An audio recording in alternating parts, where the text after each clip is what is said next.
Hello viewers, আবারও একটা নতুন ব্লগে আপনাদেরকে ওয়েলকাম জানাচ্ছি। আপনারা দেখছেন পিয়া ডেইলি। আজকে মেদিনীপুর থেকে ফিরছি বাসে করে, তবে এটা ব্রিজের ওপর, এখান থেকে সিঁড়ি দিয়ে নামতে হবে। আর এই যে দেখুন মেট্রো যাচ্ছে পাশ দিয়ে, তো নেবে ওই সামনের রাস্তাটা দিয়ে আমাকে অটো ধরতে হবে। তো চলুন আপনাদের সাথে একটু গল্প করতে করতে যাই। আজ বলবো খুব চেনা একটা গল্প। এক শেয়ালের গলায় মাংসের হাড় বিঁধে যায়। শেয়াল তো যন্ত্রণায় ছটফট করতে করতে এদিক ওদিক সবাইকে বলতে থাকে যে আমার গলার থেকে হাড়টা বের করে দাও।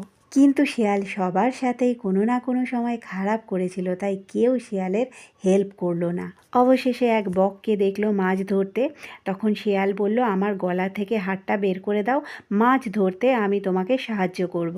বক তো বেজায় খুশি হয়ে তার লম্বা ঠোঁট দিয়ে শেয়ালের গলার ভেতর থেকে হাড়টা বের করে আনলো। তারপর বলল চলো এবার তাহলে মাছ ধরতে সাহায্য করো। শিয়াল সাথে সাথেই রূপ পাল্টে বলল তোর ভাগ্য ভালো যে আমি তোকেই মেরে খেয়ে ফেলিনি। এর নীতি কথা হলো ধূর্ত লোকের মিষ্টি কথায় কখনোই ভোলা উচিত না।